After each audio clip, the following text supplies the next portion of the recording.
नमस्कार विद्यार्थी मित्रांनो, आज आपण या लेक्चरमध्ये जे काही आपण या महाराष्ट्राला शाहू फुले आंबेडकरांचा महाराष्ट्र म्हणतो, पुरोगामी महाराष्ट्र म्हणतो, ह्याच्या मागच्या लेक्चरमध्ये आपण छत्रपती राजर्षी शाहू महाराज यांच्याविषयी माहिती घेतलेली आहे. त्याच्यानंतर आज आपण ह्या लेक्चरमध्ये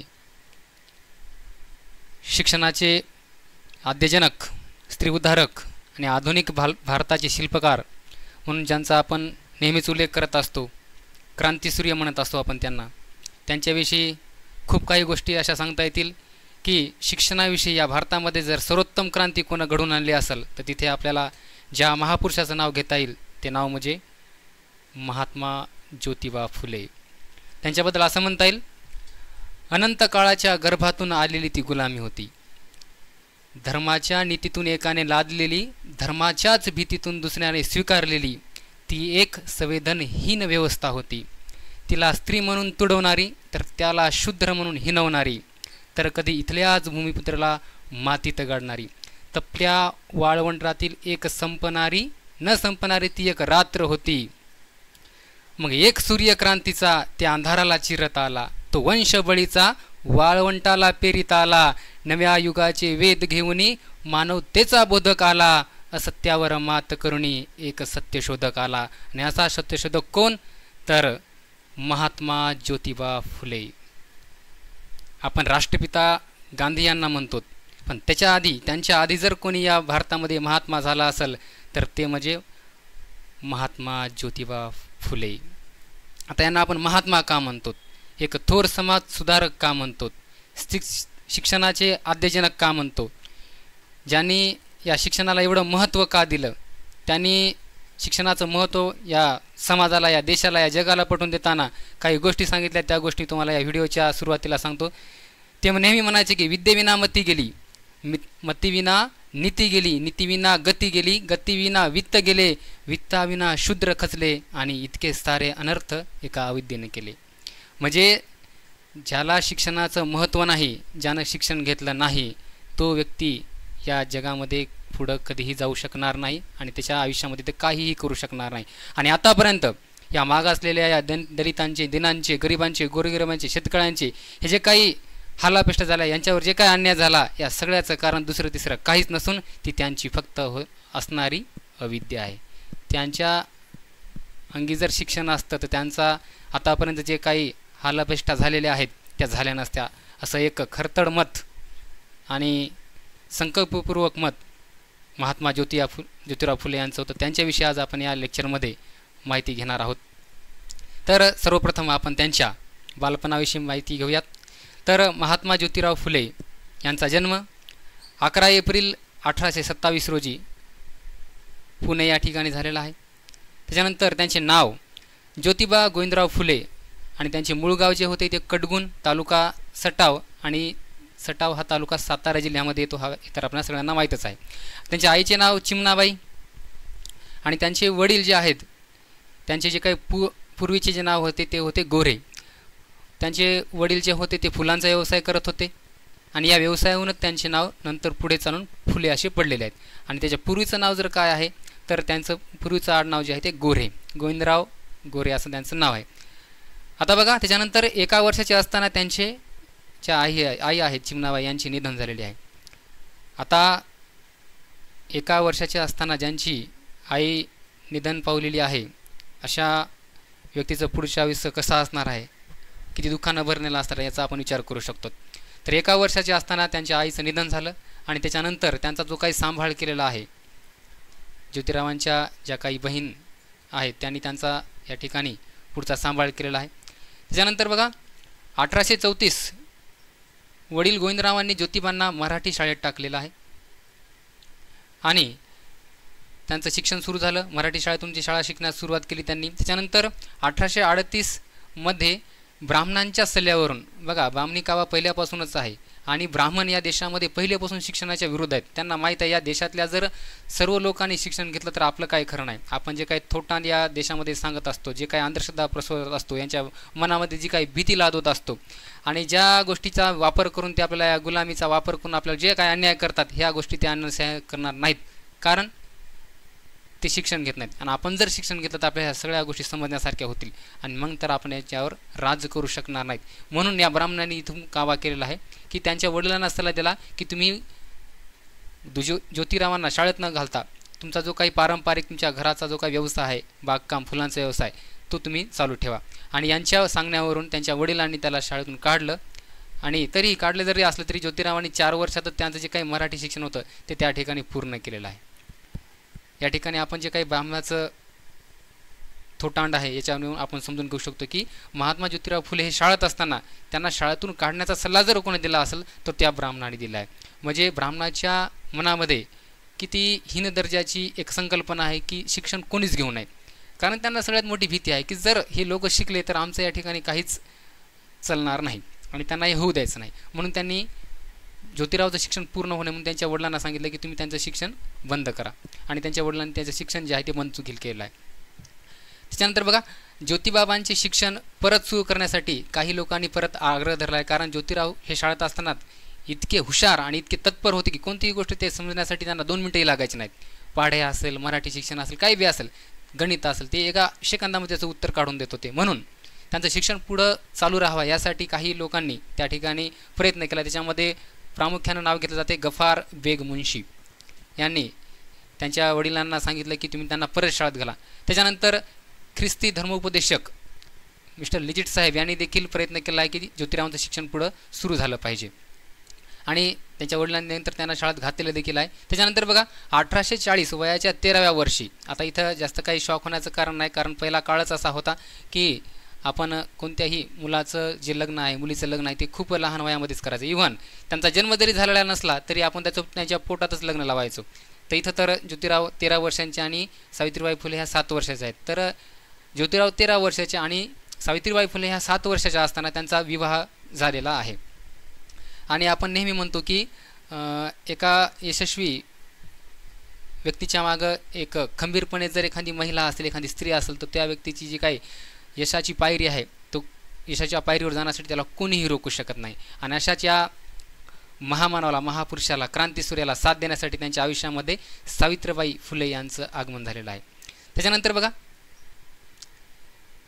आता हे आपण वर जे बघितलं आहे, गफार बेग मुन्शी आणि ख्रिस्ती धर्मोपदेशक लिजिट साहेब यांनी जे काही त्यांच्या शिक्षणाचा आग्रह त्यांच्या वडिलाजवळ धरला होता, तेव्हा त्यांना परत 1841 ते 47 मध्ये स्कॉटिश मशिनरी जी काही ख्रिस्ती शाळा असते त्या शाळेत त्यांचं शिक्षण पूर्ण झालेलं आहे. त्याच्यानंतर 1808 हे इसवी सन ध्यानात ठेवायचे ना, आपल्याला परीक्षेमध्ये प्रश्न विचारत असताना या जास्तीत जास्त या इसवी सनवर आपल्याला प्रश्न विचारलेले असतात. तर त्यांचा विवाह जो आहे तो 1840 मध्ये झाला, हे आपण लक्षात ठेवायचे. त्याच्यानंतर कोणत्या वर्षी झालं तर ते वयाच्या 13व्या वर्षी होते आणि सावित्रीबाई फुले यांचं वय 7 वर्षाचं होतं. त्याच्यानंतर 1818 साली लहुजीबुवा वस्ताद लहुजीबुवा साळवे यांच्याकडे दांडपट्टा व नेमबाजीचे शिक्षण त्यांनी पूर्ण घेतले. आता हे एक पैलवान पण होते. ज्योतिराव फुले एक भरगच्च अशा प्रकारचे व्यक्तिमत्वाचे माणूस होते. त्यानंतर आपण आधीच बघितलं की त्यांच्या आईचं जे निधन आहे ते 1 वर्षाच्या असतानाच झालेलं आहे. म्हणून त्यांचा जो काही सांभाळ आहे त्यांच्या आत्याबाई, म्हणजे त्यांच्या आजोबाची जी काही म्हणजे त्याच्या वडील जे आहेत, वडिलांची जी काही बहीण आहे सगुणाबाई, त्यांची आत्या यांनी त्यांचा सांभाळ केलेला आहे. मानलेली बहीण होती, ती काय सख्खी बहीण होती, एवढं पण आपण ध्यानात ठेवायचं आहे. आई वारल्यानंतर त्यांचा सांभाळ सगुणाबाई यांनी केलेला आहे. पुढं बघू आपण. त्याच्यानंतर बघा, महात्मा फुले लहानपणापासून यांना वाचनाची एवढी आवड होती की ते खूप सारे पुस्तक वाचायचे. तर वाचत असताना त्यांच्या मनावर ज्या काही rights of the man Thomas Paine यांचं जे काही पुस्तक आहे, या पुस्तकांचा त्यांच्या मनावर फार मोठा परिणाम झालेला आहे, प्रभाव पडलेला आहे. Rights of the man Thomas Paine हे त्यांच्या मनावर विचार पाडणारे काही ग्रंथ आहेत. त्याच्यानंतर वस्त्रसूची संस्कृत हा एक देखील ग्रंथ आहे त्यांच्या मनावरती प्रभाव पाडणारा. त्याच्यानंतर विप्रमती कबीर हे एक पुस्तक आपण सांगू शकतो की ज्योतिराव फुले यांच्या मनावर प्रभाव पाडणारे जर पुस्तक कोणते असतील तर हे rights of the man Thomas Paine, वस्त्रसूची संस्कृत आणि विप्रमती कबीर. त्याच्यानंतर सामाजिक कार्य. आता ज्योतिरावांचे सामाजिक कार्य या ठिकाणाहून सुरू होते ते आपण बघू. 3 जुलै 1848 साली मुलींची पहिली शाळा बुधवारपेठ पुणे येथे त्याने सुरू केली. मुलींची पहिली शाळा 3 जुलै 1848 साली. बघा, ह्याच्या आधी स्त्रीला शिक्षणाचा अजिबातच अधिकार नव्हता. म्हणजे मुली जर असतील, एखादी महिला जर असेल तर तिनं फक्त चूल आणि मूल एवढ्याच गोष्टी सांभाळायच्या. तिला कुठे चार माणसात बोलण्याचा अधिकार नव्हता, समाजामध्ये बोलण्याचा अधिकार नव्हता.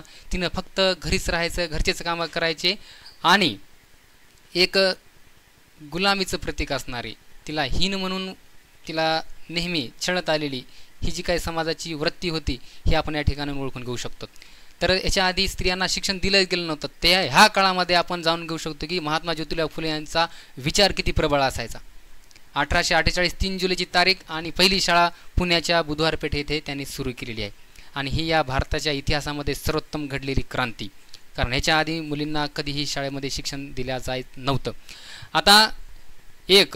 आताच्याही काळात कोणीही जरी व्यक्ती म्हणला की मला परिवर्तन करायचं, पहिली या परिवर्तनाला काय होते, विरोध होत असतो, विरोध.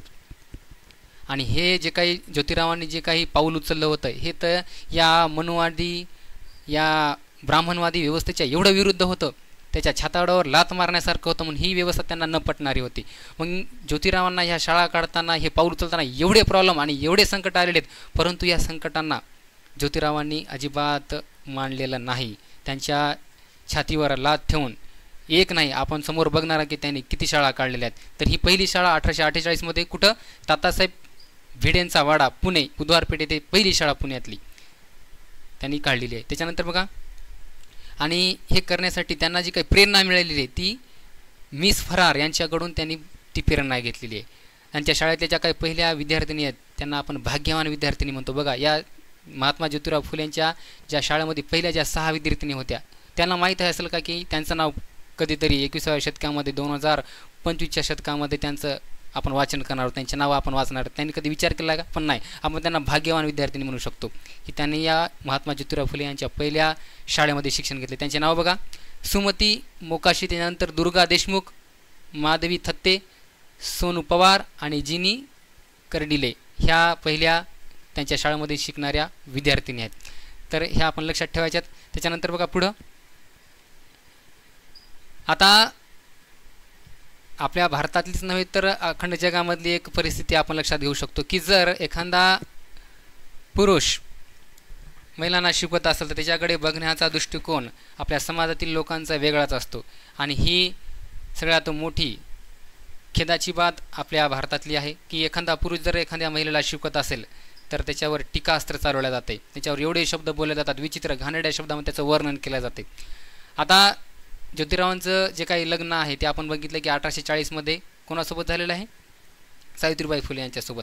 आणि त्याच्यानंतर आता मुलींसाठी आपण शाळा काढतोय तर आपल्यावर लोकांची टीका होऊ नये, लोकांनी आपल्याला शब्दावर बोलू नये, म्हणून त्यांनी काय केलं की त्या मुलींना जे आहे ते शिक्षण कोण द्यायचं तर त्या सावित्रीबाई फुले हे देतील. म्हणून त्यांनी काय केले, त्यांच्या ज्या पत्नी आहेत सावित्रीबाई फुले यांनी त्यांनी त्याच्या घरीच शिकवलं आणि त्यांना त्या समोरच्या जे शाळेतल्या मुली आहेत त्यांना शिकवण्यासाठी त्यांना तयार केलेलं आहे. म्हणून आपण म्हणू शकतो की या भारतातील जी काही पहिली मुख्याध्यापिका किंवा महिला शिक्षका जी आहे त्यांचं नाव म्हणून आपण सावित्रीबाईंचा नेहमीच उल्लेख करत असतो. सावित्रीबाई फुले ह्या भारत देशातील पहिल्या मुख्याध्यापिका आणि पहिल्या शिक्षिका असं आपण त्याचं वर्णन करत असतो. पण त्यांना महात्मा ज्योतिराव फुले यांनी शिकवलं का, शिक्षण का दिलं, ह्या कारणावरून त्यांच्या बाबांनी, त्यांचे जे काही वडील होते त्यांनी त्यांना काय केले, महात्मा ज्योतिबा फुले यांना घराच्या बाहेर काढलेलं आहे. परंतु ज्योतिबा फुले यांच्यावर त्यांचा काही थोडा परिणाम झाला नाही. महात्मा ज्योतिराव फुले त्यांनी त्यांच्या पत्नीला घेतलं आणि ते बाहेर जाऊन एका छोट्याशा रूममध्ये राहू लागलो. परंतु आपण नेहमीच म्हणत असतो आताच्या काळात की मित्र वनव्यामध्ये गारव्यासारखा, मित्र वनव्यामध्ये गारव्यासारखा. आता या काळामध्ये मी हा शब्द का वापरला आहे, कारण जेव्हा महात्मा फुले यांनी एवढं मोठं पाऊल उचललं होतं, जे काही त्यांनी परिवर्तनाचा आगाज केला होता, महिलांना शिक्षण देण्याचं आपल्या मनाला सांगितलं होतं, एक मोठा संकल्प केला होता, त्याच्यामध्ये त्यांना साथ देणारे त्यांचे मित्र, त्याच्यामध्ये आपण नाव घेऊ शकतो. एक आहे सखाराम परांजपे, सदाशिव गावंडे, जगन्नाथ हाटे, त्याच्यानंतर सदाशिव गावंडे, अशा प्रकारचे आपण त्याचे नाव घेऊ शकतो. आणि ह्या मित्रांनी त्यांना मदत केलेली आहे त्यांच्या या कार्यामध्ये. आणि त्यांना राहण्यासाठी जेवढी काही जागा होती तेवढं त्या राहण्यामध्ये ते समाधानपणे राहू लागले. आणि त्यांचं जे काही कार्य आहे ते त्यांनी मात्र सोडलं नाही. त्यांच्यावर अतोनात कितीही मोठं संकट जरी आलं तरी त्यांनी त्यांच्या ज्या मनामध्ये जे काही संकल्प केलेला होता मुलींना शिक्षण द्यायचा, शिक्षणाचा गाडा पुढे नेण्याचा, ते त्यांनी सोडलेला नाही.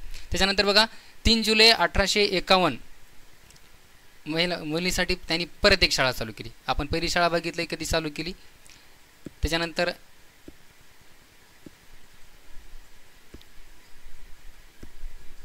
3 जुलै 1848 साली पहिली शाळा सुरू. त्याच्यानंतर आता आपण बघतोय 3 जुलै 1851मध्ये त्यांनी परत एक मुलीसाठी शाळा चालू केली, ती पण बुधवारपेठ पुणे येथे. परंतु या ठिकाणी आता अण्णासाहेब चिपळूणकर यांचा वाडा होता. पहिला जो वाडा होता तो वेगळ्यांचा होता, एवढं ध्यानात ठेवायचं. त्याच्यानंतर बघा याच साली 1851 साली अस्पृश्यांसाठी पहिली शाळा नानासाहेब पेठेत त्यांनी चालू केली. फक्त महिलांना शिक्षण द्यायचं असं ठरवलं का त्यांनी? नाही, कारण त्यांना माहीत होतं की फक्त जर महिला शिकल्या तर फायदा तर होऊ शकतो, क्रांती होऊ शकते. परंतु जे लोक आतापर्यंत कितीतरी हजार वर्षापासून त्यांच्या माणूस म्हणून जगण्याच्या अधिकारापासून अलिप्त आहेत, लांब आहेत, दूर आहेत, या संस्कृतीशी लांब आहेत, या परंपरेपासून लांब आहेत, त्यांना आतापर्यंत कोणीही माणूस म्हणून जीवन जगू देत नाही. ह्याचं कारण काय? तर फक्त शिक्षण. त्यांना शिक्षण नाही म्हणून आपण त्यांना डावलायचा नेहमी प्रयत्न करतो. तर अशांसाठी ज्यांना त्या काळामध्ये कोणी अंगाला टच पण करू देत नव्हतं, त्यांना कोणी गावामध्ये राहू पण देत नव्हतं, त्यांच्या सावलीचा देखील विंटाळ होता, अशांसाठी त्यांनी 1851मध्ये पहिली शाळा सुरू केली, ती म्हणजे नानासाहेब पेठेमध्ये. आणि हे एक त्याच्या आयुष्यातलं सगळ्यात मोठं पाऊल आपल्याला म्हणता येईल. त्याच्यानंतर 17 सप्टेंबर 1851 साली, 1851 हे इसवी सन ध्यानात ठेवायचे, ज्यामध्ये दुसरी शाळा चालू केली. कुठं? बुधवार पेठेमध्ये, अण्णासाहेब चिपळूणकर यांच्या वाड्यामध्ये. त्याच्यानंतर अस्पृश्यांसाठी 1851मध्येच नानासाहेब पेठेमध्ये पहिली शाळा चालू केली. त्याच्यानंतर 17 सप्टेंबर 1851मध्ये रास्तापेठेमध्ये मुलींची दुसरी शाळा चालू केली. त्याच्यानंतर 15 मार्च 1852मध्ये वेताळ पेठेत मुलींची तिसरी शाळा सुरू केली. लक्षात यायले? पहिली दुसरी शाळा, त्याच्यानंतर अस्पृश्यासाठी शाळा, याच्यानंतर फक्त अस्पृश्यासाठीच नाही, स्त्रियांसाठीच नाही, तर अजून आपण समोर बघणार आहेत मराठा समाजासाठी ते पण त्यांनी शाळा तयार केलेल्या आहेत, निर्माण केलेल्या आहेत, आणि त्यांना पण त्यांनी शिक्षण दिलेलं आहे. समोर बघूत आपण. 19 मे 1852 पुन्हा एकदा अस्पृश्यांसाठी शाळा, वेताळपेठ पुणे येथे, सदाशिव बल्लाळ गोंडे यांचा वाडा. आता हे वाडा तेवढा काही महत्त्वाचा नाही, परंतु आपण हे त्यांना ध्यान ठेवायचं. फक्त आपण मुख्यतः जर नाव कोणतं ध्यानात ठेवायचं तर हे इसवी सन आपल्यासाठी महत्त्वाचे आहेत. त्याच्यानंतर 1848मध्ये मराठी जातींच्या मुलांसाठी स्वतंत्र शाळा बुधवार पेठ येथे त्यांनी सुरू केली आहे. मी तर आधीच सांगितलं तुम्हाला की मराठी मुलांसाठी पण त्यांनी शाळा सुरू केल्या आहेत, तर ती शाळा त्यांनी 1848मध्ये चालू केलेली आहे. जगन्नाथ सदाशिव हाटे व सदाशिव बल्लाळ गोंडे यांच्या मदतीने, हे त्यांचे कोण आहेत? मित्र आहेत. त्याच्यानंतर बघा 1849मध्ये अल्हादाचे घर, नायगाव, शिरवळ, तेलगाव, शिरूर येथे शाळा. नायगावमध्ये, शिरवळ येथे, तेलगाव आणि शिरूर येथे त्यांनी शाळा चालू केलेल्या आहेत. त्याच्यानंतर 16 नोव्हेंबर 1852मध्ये मुंबई प्रांत गव्हर्नर मेजर कँडीतर्फे त्यांचा मेजर कँडीतर्फे पुरस्कार विश्रामबाग येथे त्यांना मिळालेला आहे स्त्री शिक्षणाच्या कार्याबद्दल.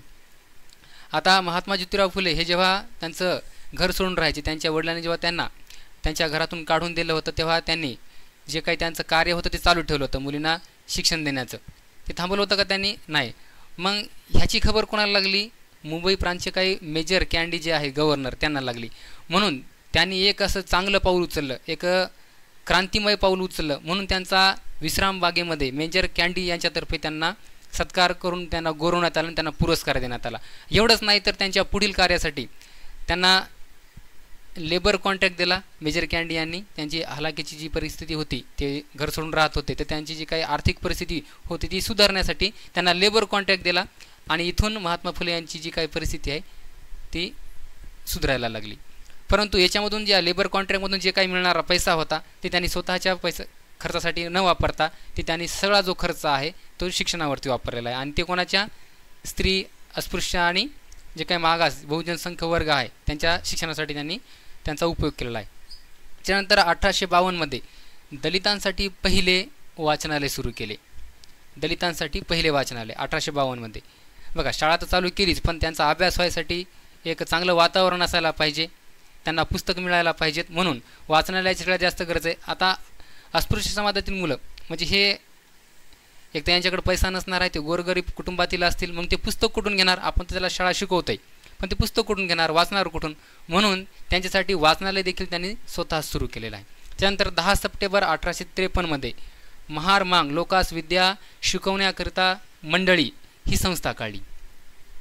त्याच्यानंतर 1854मध्ये स्कॉटिश मिशनऱ्यांच्या शाळेत अर्धवेळ पगारी शिक्षक म्हणून त्यांची नियुक्ती झालेली होती. तिथे त्यांनी एक पगारी शिक्षक म्हणून काम केलेलं आहे. ह्याचं कारण काय? तर आपण बघितलं की त्यांना एक मेजर कॅन्डी यांच्यातर्फे जे काही लेबर कॉन्ट्रॅक्ट मिळाला होता त्याच्यातून त्यांना खूप सारे समजा आर्थिक सहाय्य झालं होतं, परंतु त्यांचा जो शिक्षणाचा जो काही संकल्प होता तो खूप मोठा होता, म्हणून तो पूर्ण होण्यासाठी त्यांनी अजून एक नोकरी केली शिक्षक म्हणून. त्याच्यानंतर 1855 तुकाराम तात्या पडवळ यांच्या जातीभेद विवेकसार हे जे एक नावाचं पुस्तक त्यांनी चालू केलं होतं, त्याची जी काही द्वितीय वृत्ती होती तिचं उद्घाटन महात्मा फुले यांनी स्वतः केलेलं आहे. त्याच्यानंतर 1855 प्रौढ स्त्री पुरुषासाठी रात्रीची शाळा, आणि ही भारतामध्ये पहिली जे काही प्रौढ व्यक्तीसाठी शाळा आहे म्हणून आपण तिचा उल्लेख करू शकतो, रात्रीची शाळा. आता ज्यांना शिक्षण नाही त्यांच्या वरचा जो मजला असतो तो खाली असतो असं ज्योतिराव फुले यांचं म्हणणं होतं. म्हणून तुम्ही पण काय करा, शिक्षण घ्या. शिक्षणाशिवाय तुमच्या डोक्यामध्ये तुमच्या बुद्धीमध्ये जास्त काही फरक पडणार नाही. जेव्हा तुम्ही शाळा शिकाल, 4 गोष्टी तुम्हाला वाचायला लिहायला येतील, तेव्हा तुमच्या बुद्धीचा विकास होईल. म्हणून तुम्ही आजूबाजूला न बसता तुम्ही पण शाळा शिकायला सुरुवात करा. आणि त्यांना शिक्षणासाठी रात्रीची शाळा सुरू केली. म्हणजे तुम्ही दिवसभर काय तुमचे काम आहे ते करा, कामधंदे करा, आणि रात्रीला तुम्ही शाळेमध्ये या. याच्यामध्ये कोण कोण येणार? प्रौढ व्यक्ती, स्त्री आणि जे काही प्रौढ व्यक्ती आहेत ते पण येणार. त्याच्यानंतर 1855 तृतीय रत्न नावाचे त्यांनी नाटक लिहिलेलं आहे. ह्याचे आपण 1855 जे काही कार्य झालेले आहेत बघा कोणकोणते. नंबर 1 बघा, तुकाराम तात्या पडवळ यांचा जे काही जातीभेद विवेकसार नावाचं जे काही पुस्तक आहे त्याचं उद्घाटन 1855 त्यांनी केलेलं आहे. त्याच्यानंतर प्रौढ स्त्री पुरुषासाठी रात्री शाळा ही पण 1855 केलेली आहे. त्याच्यानंतर जे काही तृतीय रत्न नावाचं नाटक होतं ते पण 1855 त्यांनी लिहिलेलं आहे. तर 1855 हे इसवी सन आपण खास करून ध्यानात ठेवायचं आहे. त्यानंतर आपण पुढं बघूयात. 1856 सनातनी ब्राह्मणांनी धोंडीराम महादेव कुंभार व सज्जन रोडे यांना फुलेंना मारण्यासाठी 1000 रुपये देऊन फितवलं होतं आणि त्यांना सुपारी दिली होती. आता जे काही एक त्यांच्या हयात असताना एक लोकहितवादी नावाचं प्रकरण घडलं होतं आणि हे ब्राह्मणाच्या षडयंत्रातून झालेलं होतं. तर लोकहितवादी यांची बाजू घेत असताना महात्मा ज्योतिराव फुले यांनी जवळपास 150 अंगरक्षक म्हणजेच बॉडीगार्ड म्हणजेच बाउन्सर घेऊन ब्राह्मणाच्या विरुद्ध एक लढा पुकारला होता आणि त्यांच्या अंगावरती धावून गेले. ते किती? 150 बाउन्सर्स. आणि आता मग ब्राह्मणांना कळलं होतं की हा जो व्यक्ती आहे हा आपल्या सणा आता थांबणारा नाही, याला लवकरात लवकर थांबावं लागते, नाहीतर हा आपल्या छातीवरती पाय ठेवून आपलं जे काही आतापर्यंत षडयंत्र आहे ते संपून टाकेल, म्हणून याला आता थांबवायला पाहिजेत. म्हणून त्यांनी काय केलं, एक मोठं षडयंत्र रचलं. आता त्याला आपण महात्मा ज्योतिराव फुले जे होते त्यांना आपण म्हणजे ब्राह्मणाचं म्हणणं असं की त्यांना आपण संपू शकत नाहीत, म्हणून आता काय केलं त्यांनी एक मोठं षडयंत्र रचलं आणि सुपारी दिली. आता हे काम करतोय सुपारी देण्याचं बघा, म्हणून याच्यावर आपण ब्राह्मणाचे जे काही षडयंत्र आहे ब्राह्मणवादी नीती याच्यावर आपल्याला लक्षात येते. धोंडीराम महादेव कुंभार व सज्जन रोडे यांना काय केलं, 1000 रुपये दिले त्या काळामध्ये. आता सध्याच्या काळामध्ये 1000 रुपये खूप छोटी किंमत आहे, पण त्या काळामध्ये हे जवळपास 1 लाखाच्या जवळपासची रक्कम असते. म्हणून याने काय केलं, एक 1000 रुपयाची जी काही रक्कम आहे ती घेतली आणि ते स्वतः दोघंजणं महात्मा ज्योतिराव फुले यांना मारण्यासाठी त्यांच्या घराकडे आलेले आहेत. परंतु जेव्हा ते त्यांच्या गल्लीमध्ये आले तेव्हा त्यांनी जे काही हे 2 मारेकरू आहेत यांनी स्वतः त्या महात्मा ज्योतिराव फुले यांनाच विचारलं की महात्मा ज्योतिराव फुले यांचं घर कुठे आहे. आता मी फक्त महात्मा फुले नाव घेत आहे कारण त्यांचं मी एकरी नाव घेऊ शकणार नाही, पण तुम्ही समजून घ्यायचं ते मारेकरू तसे म्हणलेले असतील का नाही. तर तेव्हा त्यांनी विचारलं की त्या महात्मा फुले यांचं घर कुठं आहे. तर महात्मा फुले त्यांना म्हणलेत की चला मी तुम्हाला त्यांच्या घरी नेऊन सोडतो. आणि स्वतः तेच आहेत, त्याला माहिती आहे की आता समोरचा व्यक्ती कोण आहे, मीच आहे, परंतु ते स्वतःच्या घरी घेऊन त्या 2 लोकांना घेऊन गेलेले आहेत. आणि जेव्हा त्यांच्या घरी येऊन बसतात त्यांना समोर बसवतात, त्यांना चहा पाणी करतात आणि नंतर विचारतात हा आता सांगा आता काय काम आहे. तेव्हा ते मारेकरू म्हणतात की आम्हाला जे काही ज्योतिराव फुले आहेत यांना मारण्याची सुपारी मिळालेली आहे आणि आम्ही त्याला मारण्यासाठी आलेलो आहोत. तर महात्मा ज्योतिराव फुले यांची जे काही डेअरिंग जे काही विचार आहे ते आपल्याला याच्यावरून कळून येतात. महात्मा फुले यांना माहीत होतं त्यांच्या हातामध्ये पहिल्याच तलवारी होत्या, तर महात्मा फुले तिथून पळून गेले नाहीत. त्या लोकांना काय केले, त्यांनी स्वतः घरी आणून बसवले, त्यांना चहा पाणी केले आणि नंतर सांगितलं की तुम्ही मला मारायला आलेत, परंतु बघा की मी काम काय करतोय, मी जे काम करतोय तुम्हाला जर वाईट वाटत असेल तर तुम्ही मला डायरेक्ट मारू शकता, पण माझं जे म्हणणं तुम्ही थोडक्यामध्ये ऐकून घ्या की मी जे काम केलेलं आहे ते ज्योतिराव फुले त्यांना सगळं काही समजावून सांगतात. आणि नंतर मग त्यांच्या डोळ्यामध्ये प्रकाश पडतो की ह्याचे काय समोरचे जे व्यक्ती आहेत हे काही लहान माणूस नाही. आणि नंतर मग ते त्यांच्या हातामध्ये ज्या तलवारी आहेत त्या ज्योतिराव फुले यांच्या पायाजवळ टाकतात, त्यांच्यासमोर नतमस्तक होतात आणि नंतर मग सांगतात की आता तुमच्या विरुद्ध जर कोणी तुमच्या केसाला जरी धक्का लावला तर तुमच्या शरीराचं तुमचं रक्षण करण्यासाठी, तुमच्या परिवाराचं रक्षण करण्यासाठी आम्ही तुमचं अंगरक्षक म्हणून काम करणार आहेत. तुमच्या केसाला धक्का तर आमच्या जीवाला धक्का, असा एक शब्द त्या दोन्ही मारेकरांनी ज्योतिराव फुले यांना दिला. आणि पुढच्या त्यांच्या कार्यामध्ये त्यांनी मदत देखील केली. पुरा यांचं नाव समोर येणार आहे, त्यांनी कोणत्या कामामध्ये मदत केली तर याच्या ठिकाणी बघू आपण. 1856 फुलेंना संपवण्याची सुपारी घेतलेले रोडे हे अंगरक्षक बनले. त्याच्या कार्यामध्ये जिथं महात्मा फुले जातील, ज्या काही कार्यक्रमात जातील, तिथे रोडे जे आहेत अंगरक्षक हे काम करतील. त्याच्यानंतर धोंडीबा कुंभार हे सत्यशोधक समाजाचे आधारस्तंभ बनले. जे काही मारेकरू होते यांच्या डोक्यावर ज्योतिराव फुले यांच्या विचाराचा एवढा परिणाम झाला की ते नंतर काय झाले, जे एक त्याच्यातला रोडे नावाचा माणूस ज्योतिराव फुलेचा अंगरक्षक बनला आणि दुसरा जो आहे सत्यशोधक, महात्मा फुले यांनी जी काही संस्था चालू केली होती सत्यशोधक समाज, त्याचे आधारस्तंभ बनले. कोण? सज्जन रोडे आणि महादेव कुंभार. त्याच्यानंतर बघा, महाराष्ट्राच्या किंवा भारताच्या इतिहासामधील जे काही स्वातंत्र्याचं पहिलं पाऊल आपण म्हणतो 1857चा उठाव, ह्या उठावाच्या मात्र महात्मा फुले यांनी एक विशेष शब्दामध्ये याचं वर्णन केलं आहे. या उठावाला महात्मा फुले म्हणतात भटपांड्याचे बंड, त्याच्यानंतर पोर्तुशी चपाती बंड, अशा शब्दामध्ये त्यांनी या 1857चा जो उठाव आहे या शब्दामध्ये त्याचं वर्णन केलेलं आहे. आता महात्मा ज्योतिराव फुले हे काही इंग्रजाचे जास्त समर्थन करणार नव्हते, पण त्यांचा उल्लेख तसा या भटांनी केलेला आहे. त्यांचं म्हणणं काय होतं की तुम्ही या देशातील लोकांना, जे माणूस आहेत त्यांना माणूस म्हणून जगवत नाहीत, त्यांना शिक्षणापासून तुम्ही त्यांचा जो काही आमूलाग्र जे काय मूलभूत अधिकार आहे त्याच्यापासून लांब ठेवता, तुम्ही त्यांच्या हक्कापासून लांब ठेवता, तुम्ही त्यांच्या अधिकारापासून लांब ठेवता, तुम्ही त्यांना पाणी पिण्याचा देखील अधिकार देत नाहीत, तुम्ही त्यांना गावामध्ये राहायचा अधिकार देत नाहीत. मग तुम्ही कसले माणूस? तुमची ही कोणती परंपरा, तुमची ही कुठली रीती, तुमचा हे कोणता समाज आणि तुमचं हे कोणतं स्वातंत्र्य? म्हणून मला तुमचं हे जे षडयंत्र आहे हे अजिबात मान्य नाही. कमीत कमी तुमच्यापेक्षा आम्हाला इंग्रज तरी चांगले आहेत की ते आम्हाला शिक्षणाचा अधिकार देतात, माणूस म्हणून जगण्याचा अधिकार देतात, समानतेचा अधिकार देतात. म्हणून तुमचं जे बंड आहे ते मला कदापि मान्य नाही. म्हणून ते म्हणतात भट पंड्याचे बंड आणि पोर्तुशी चपाती बंड, या शब्दामध्ये 1857चा त्यांनी एक गौरव केलेला आहे, एक उद्गार काढले त्या बंडाविषयी.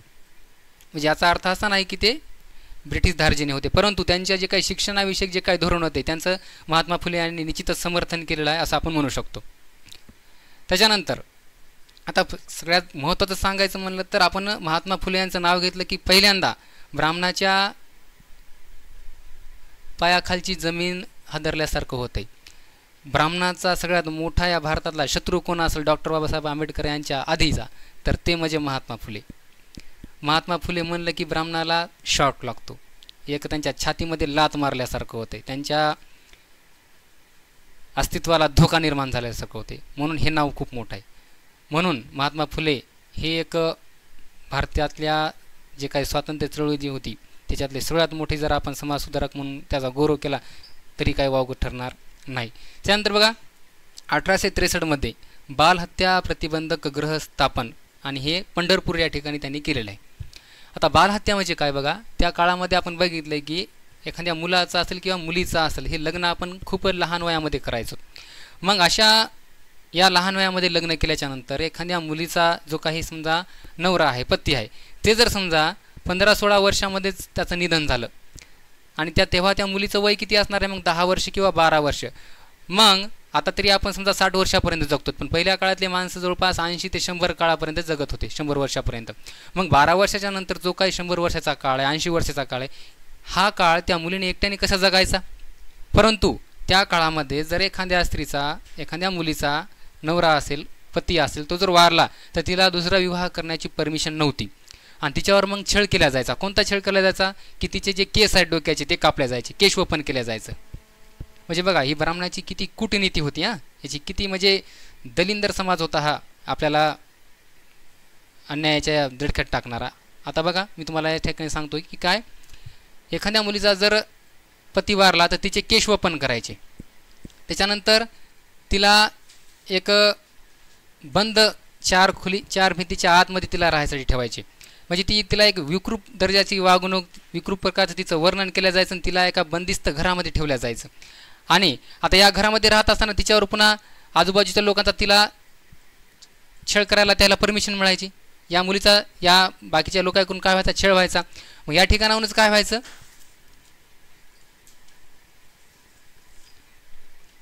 आता ही जी मुलगी या घरात राहते, आता हिच्यावर पुन्हा छळ केला जायचा, हिच्यावर अन्याय केला जायचा आणि हिचा उपभोग घेतला जायचा. मग परत काय व्हायचं, ही मुलगी परत प्रेग्नेंट राहायची आणि हिला मग प्रेग्नेंट राहिलेल्या अवस्थेत तिला घराच्या बाहेर काढून दिल्या जायचं. तू तिकडंच जा आणि तिकडंच मर. ती जे काही तुझ्या पोटून बाळ जन्मणार आहे तू त्याला बी तिकडं त्या जंगलामध्ये पुरून टाक आणि तुझा जरी जीव गेला तरी तू तिकडंच राह, पण वापस घरी येऊ नको. आणि जर वाचलीच तर मग तू येऊ बी शकतेस.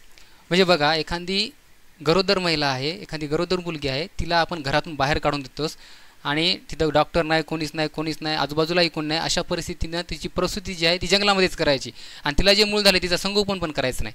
म्हणजे ही कोणती नीती, ही कोणती परंपरा आणि ही कोणती नीती आणि ही कोणती माणसाची मानवता आणि ही कोणती इन्सानियत. तर हे सगळ्याचं षड्यंत्र जे आहे याचं कारण आहे ब्राह्मण. मग ह्याचा विरोध करत असताना महात्मा फुलेंनी काय केलं की बालहत्या प्रतिबंध गृह स्थापन केलं. महात्मा फुले काय म्हणलेत, जर समजा तुमचं एखाद्या वेळेस असं चुकून पाऊल पडलंच, हे आपण पुढच्या मुद्द्यामध्ये घेणार आहोत, पण याचा विरोध करण्यासाठी महात्मा फुले यांनी काय केले, 1864 पहिला पुनर्विवाह घडून आणला. की तुमचं समजा जर असं झालं, तुमचा एखादा पती वारलाय, तर तुम्हाला पुन्हा एकदा लग्न करण्याची परमिशन या ठिकाणी याच्यामध्ये परमिशन देण्याचा जो काही पुढाकार घेतला आहे तो महात्मा फुले यांनी घेतलेला आहे. आणि स्वतः 1864 त्यांनी स्वतःच्या हातून एक पुनर्विवाह घडून आणलेला आहे.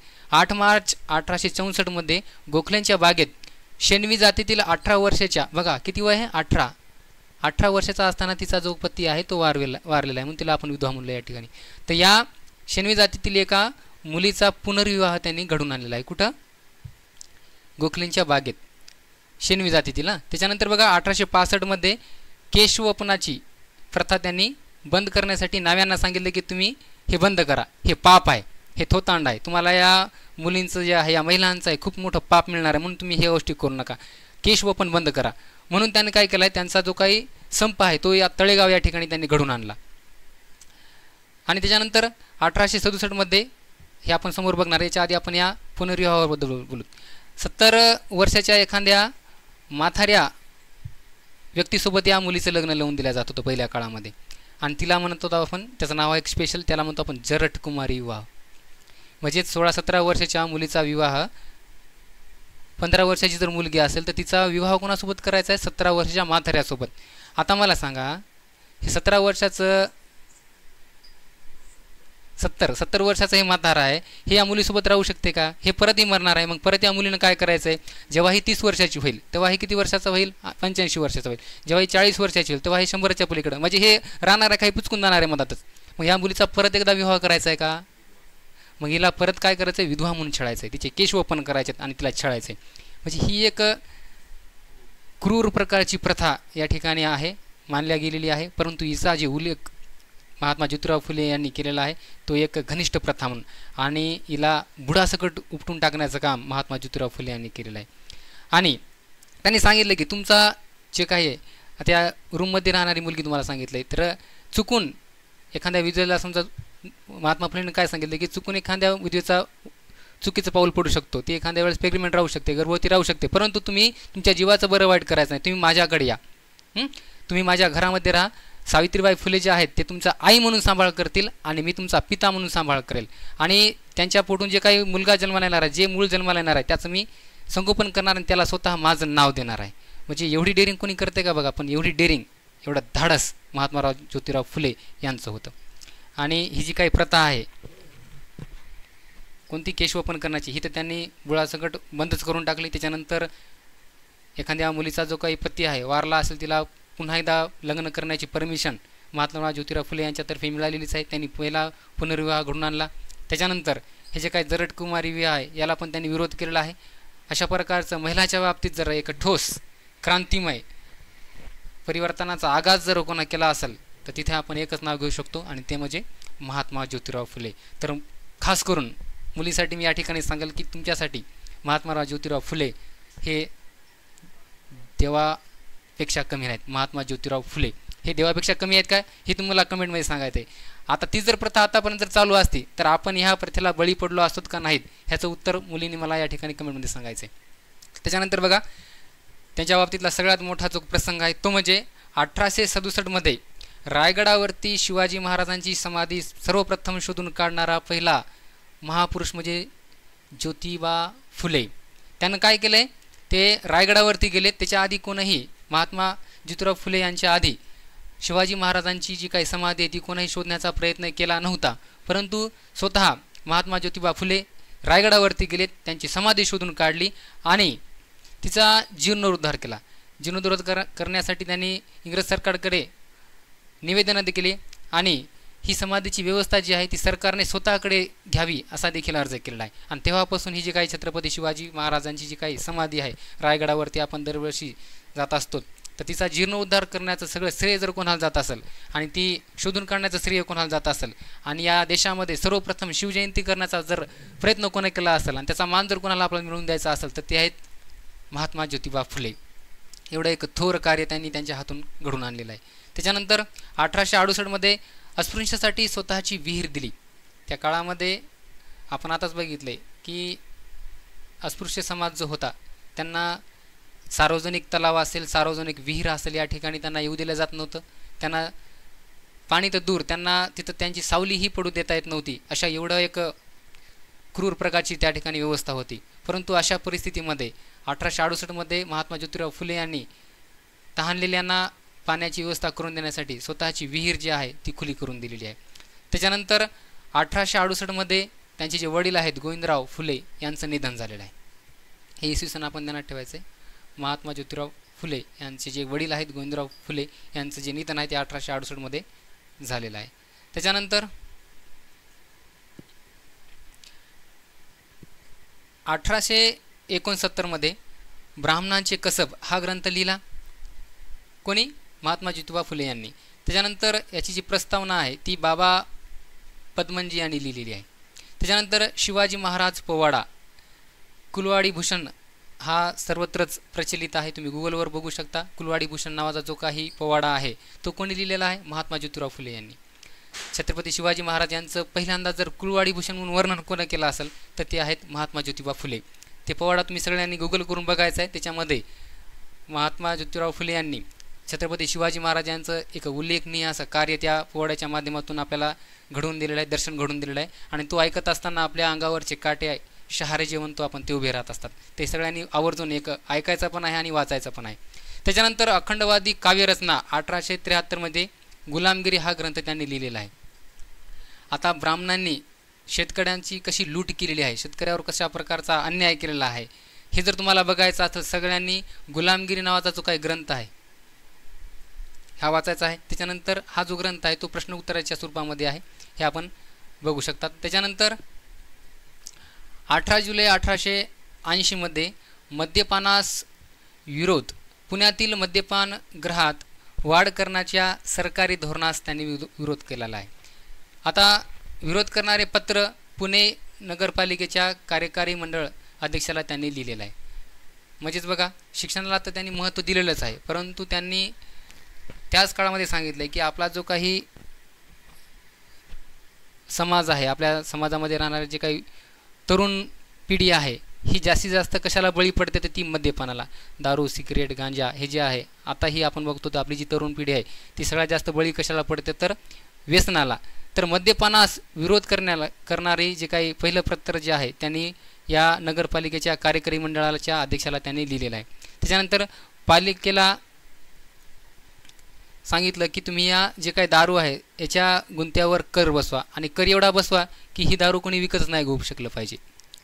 म्हणजे याच्यातून त्यांचे जे काही विचार होते त्यांना वाटलं बा आपण जर समजा याच्या किमतीमध्ये वाढ केली तर लोक जास्त याच्या आहारी जाणार नाहीत, म्हणून दारूवर आपण जास्त कर बसवला पाहिजे असं त्यांनी त्या कार्यकारी मंडळाला सूचना दिलेल्या आहेत. त्याच्यानंतर 1880 नारायण मेघाजी लोखंडे यांनी बॉम्बे मिल असोसिएशनची स्थापना केलेली आहे. पुढे ह्यांनीच आपली जी काय आता आपण रविवार सुट्टीचा नेहमीचा आस्वाद घेत असतो ती सुट्टी मिळवून देण्याचा मान जे आहे ते नारायण लोखंडे यांना मिळतो. ते यांनी त्यांच्याच प्रेरणेतून इथे बॉम्बे मिल असोसिएशनची स्थापना केलेली आहे. कोण?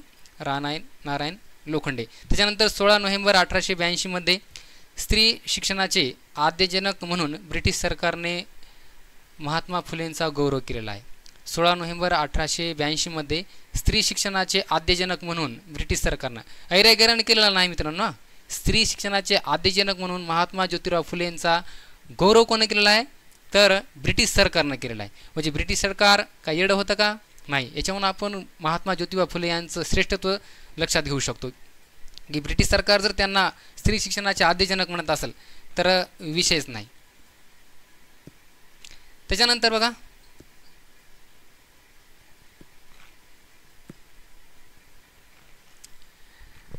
1876 ते 1882 मध्ये महात्मा फुले काही साधेसुधे नव्हते. पुणे नगरपालिकेचे सदस्य राहिलेले आहेत ते, म्हणजे नगरसेवक. त्यानंतर 3 फेब्रुवारी 1882 मध्ये विलियम हंटर हे जे काही समिती आपल्या भारतामध्ये आलेली होती, या अध्यक्षतेत आयोग नियुक्त केला गेला होता. त्याच्यानंतर 19 ऑक्टोबरमध्ये 1882 साली हंटर आयोगाला शिक्षणाच्या बाबतीत सविस्तर निवेदन महात्मा ज्योतिराव फुले यांनी दिले. त्यांनी सांगितले हंटर कमिशनला की तुम्ही जो खर्च आहे तो शिक्षणावर जास्तीत जास्त केलेला पाहिजे, असं एक आव्हान, असं एक निवेदन महात्मा फुले यांनी हंटर कमिशनला दिलेलं आहे. त्याच्यानंतर 18 जुलै 1888 मध्ये आपण जे काही पॅरालिसिस म्हणतो, अर्धांगवायूचा झटका त्यांना आला. त्याच्यानंतर त्यांच्यावर जे काही उपचार केलेला आहे, डॉक्टर विश्राम रामजी घोले यांनी त्यांच्यावर उपचार केलेला आहे. अर्धांगवायू म्हणजे काय? पॅरालिसिस. तर एका शरीराचा जो काही अर्धा पार्ट असतो त्याच्यावर आपण आपल्या शब्दामध्ये म्हणतो वारं गेलं, तर ते काय पॅरालिसिस त्यांना 1888 मध्ये त्याचा झटका आलेला आहे. पण तरी त्यांनी त्यांचं काम सोडलेलं नाही. बघा, एक आपल्या मनाची जी काही इच्छाशक्ती असते ती किती प्रबळ असायला पाहिजे ह्याची प्रेरणा आपण महात्मा ज्योतिबा फुले यांच्याकडून घेऊ शकत असतो. आता अर्धांगवायू झाला आहे, त्यांना उजव्या हाताने लिहिता येत नव्हतं, पण पुढं त्यांनी एक ग्रंथ लिहिलेला आहे आणि तो त्यांच्या डाव्या हाताने त्यांनी लिहिलेला आहे. कोणत्या हाताने? डाव्या. म्हणजे तर आपल्याला लिहिता येणं, तर लिखाणाचं कार्य सोडलं आहे का? परिवर्तनवादी विचार सोडलेत का? नाही. तर डाव्या हाताने त्यांनी तो पुढचा एक ग्रंथ आहे त्यांनी त्यांच्या डाव्या हाताने लिहिलेला आहे, कारण उजव्या हाताला काय झालेलं आहे? पॅरालिसिस झालेला आहे. त्याच्यानंतर बघा 1883 मध्ये अस्पृश्यांची कैफियत हा ग्रंथ त्यांनी लिहिला आहे.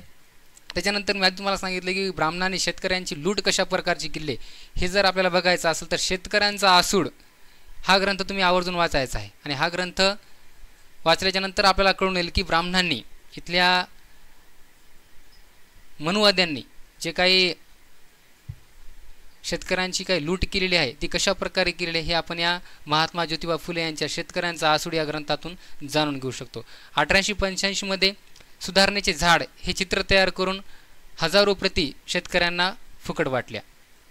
त्याच्यानंतर 1885 मध्ये इशारा पुस्तक लिहिले. त्याच्यानंतर सत्सार 1 पार्ट आणि 2 पार्ट हे पण. त्याच्यानंतर ब्राह्मो व प्रार्थना समाजावरील टीका, ब्राह्मो समाज जो आहे त्याच्यानंतर प्रार्थना समाज जो आहे या समाजावरील त्यांनी टीका केलेली आहे.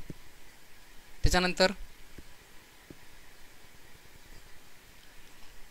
19 जुलै 1887 मध्ये स्वतःचे मृत्यूपत्र त्यांनी तयार केले. 2 मार्च 1888 मध्ये व्हिक्टोरिया राणीचा पुत्र ड्यूक कॅनॉट यांना प्राथमिक शिक्षणासाठी शिक्षण देण्याची मागणी जी आहे ती त्यांनी याच्यातून केलेली आहे. त्याच्यानंतर बघा दीनबंधू वृत्तपत्र 1 मे 1888 मध्ये मुंबई मांडवी कोळवाडा हॉलमध्ये त्यांना लोकांनी महात्मा ही पदवी दिली. ही आपण खास करून ध्यानात ठेवायची गोष्ट आहे. 1 मे 1888 मध्ये मुंबई मांडवी कोळीवाडा या हॉलमध्ये, कोणता वाडा? कोळीवाडा हॉल, येथील लोकांनी त्यांना महात्मा ही पदवी दिलेली आहे. उगाच आपण त्यांना महात्मा म्हणत नाही, तर त्या काळातील लोकांनी त्यांना महात्मा ही पदवी दिलेली आहे. त्याच्यानंतर 1 एप्रिल 1889 मध्ये खतपोडीचे बंड हा ग्रंथ त्यांनी पूर्ण केला. त्यांच्या काळामध्ये त्यांनी खूप प्रकारचे ग्रंथ लिहिले, शेतकऱ्याचा आसूड, गुलामगिरी, त्याच्यानंतर कुळवाडी भूषण नावाचा पोवाडा, त्याच्यानंतर खतपोडीचे बंड, अशा प्रकारची त्यांची ग्रंथरचना आहे. त्याच्यानंतर 1889 मध्ये पोवाडा विद्या खात्यातील ब्राह्मण पंतोजीचे प्रकाशन त्यांनी केलेलं आहे.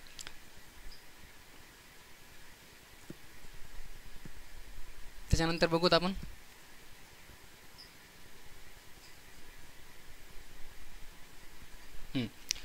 मुंबई काँग्रेसच्या 5व्या अधिवेशनात सत्यशोधक समाजाच्या कार्यकर्त्यांनी प्रवेशद्वारावर 30 फूट गवताचा शेतकऱ्यांचा पुतळा तयार केला. ह्याचं कारण काय होतं की महात्मा ज्योतिराव फुले म्हणायचे की ही जी काही काँग्रेस आहे याने शेतकऱ्याचा पण विचार केलेला पाहिजे. त्याच्यानंतर 1889 मध्ये राष्ट्रीय सभेत शेतकऱ्यांना सामावून घेण्याचा अधिकार त्यांनी मागितला. जोपर्यंत तुम्ही शेतकऱ्यांचे प्रश्न सोडवणार नाहीत, जोपर्यंत शेतकऱ्यांच्या प्रश्नावर तुम्ही आवाज उठवणार नाहीत, तोपर्यंत तुम्हाला तुमच्या सभेला राष्ट्रीय सभा म्हणून घेण्याचा अधिकार प्राप्त होत नाहीत, असं एक आव्हान महात्मा ज्योतिबा फुले यांनी त्या सभेला केलेलं आहे. त्याच्यानंतर 1889मध्ये सार्वजनिक सत्यधर्म हा ग्रंथ त्यांनी लिहिला आहे. 1889मध्ये सार्वजनिक सत्यधर्म हा ग्रंथ त्यांनी लिहिलेला आहे. त्याच्यानंतर शेवटचं बघूयात आपण. 28 नोव्हेंबर 1890मध्ये त्यांचा या ठिकाणी मृत्यू झालेला आहे, निधन झालेलं आहे. 28 नोव्हेंबर, आणि हा भारत देशातील एक काळा दिवस म्हणून आपण त्याचा उल्लेख करू शकतो की एक महान व्यक्तिमत्व, या देशातील महान थोर समाजसुधारक, क्रांतिसूर्य महात्मा ज्योतिबा फुले यांनी आपला शेवटचा श्वास घेतला. तो दिवस होता 28 नोव्हेंबर 1890. ह्या दिवशी त्यांचा जे काय आहे शेवटचा श्वास त्यांनी घेतला आणि आपल्या प्राण त्यांनी या ठिकाणी सोडलेला आहे. त्यांच्याबद्दल जेवढी आपण माहिती सांगू, जेवढे काही उद्गार करू तेवढे कमीत आहेत. ब्रिटिश शत्रू नसून ही व्यवस्था शत्रू आहे, हे उद्गार त्यांनी खास करून इथल्या व्यवस्थेच्या संबंधावर काढलेले आहे. काय म्हणतात महात्मा ज्योतिबा फुले? ब्रिटिश शत्रू नसून ही व्यवस्था शत्रू आहे. म्हणजेच हे जे काही ब्रिटिश सरकारचं राज आपल्यावरती होतं, तर ब्रिटिश आपला शत्रू नाही, तर आपला शत्रू कोण आहे? तर ही व्यवस्था, इथल्या भारतामधली जी काही व्यवस्था आहे ही आपली मोठा शत्रू आहे, असं एक खरतड आणि मोठं विचार आणि मत हे कोणाचं होतं? महात्मा ज्योतिबा फुले यांचं होतं. त्याच्यानंतर बघा, त्यांनी महिलांसाठी स्त्रियांसाठी एक मोठी गोष्ट सांगितली, ती म्हणजे जिच्या हाती पाळण्याची दोरी तीच या जगात उद्धारी. म्हणजे जिच्या हाती पाळण्याची दोरी आहे तीच या जगाचा विकास करू शकते, जगाचा उद्धार करू शकते, असं म्हणणं कोणाचं होतं? महात्मा ज्योतिबा फुले यांचं. म्हणजेच महात्मा ज्योतिबा फुले यांनी सगळ्यात जास्त जर महत्त्व कोणाला दिलं असेल तर स्त्रियांना दिलं आहे. त्यांच्या मते स्त्रियांचा जर विकास झाला तर या देशाचा विकास होऊ शकतो, असं एक त्यांचं मत आहे. त्याच्यानंतर पुढचं त्याचं जे काही त्यांचा एक विचार आहे तो म्हणजे जगतपरी सर्वसाक्षी त्याच नकोची कोणी मध्यस्थी. म्हणजेच आपण जे काही प्रार्थना पुजाऱ्यांच्या माध्यमातून करतो, भटांच्या माध्यमातून करतो, लग्न कार्य असतील, त्याच्यानंतर काही कार्यक्रम असेल, इथे आपण काय म्हणतो? पुरोहितांना बनवतो, भटांना बोलवतो. तर त्यांचं म्हणणं आहे की तुमचं जे काही म्हणणं आहे हे ईश्वरापर्यंत पोहोचवण्यासाठी तुम्हाला कोणत्याही एखाद्या मध्यस्थाची गरज नाही. तुम्ही स्वतः तुमचे विचार, तुमचं म्हणणं, तुमच्या मागण्या, तुमचे कारणं, तुमचं दुःख हे डायरेक्ट तुम्ही तुमच्या ईश्वराशी डायरेक्ट बोलून सांगू शकता. त्याच्यामध्ये तुम्हाला कोणत्याही एखाद्या मध्यस्थांची गरज पडणार नाही. तर असे थोर समाजसुधारक या भारतभूमीमध्ये होऊन गेले. अशा या स्त्री शिक्षणाच्या उद्धारकाला, भारताच्या आधुनिक भारताच्या शिल्पकाराला आणि शेतकऱ्याच्या प्रश्नावर ज्यांनी इंग्रजासमोर आपले मत मांडले, अशा या महापुरुषाला, क्रांतिसूर्याला या ठिकाणी मी वंदन करतो आणि या ठिकाणी हा लेक्चर या ठिकाणी मी संपवतो. जय हिंद.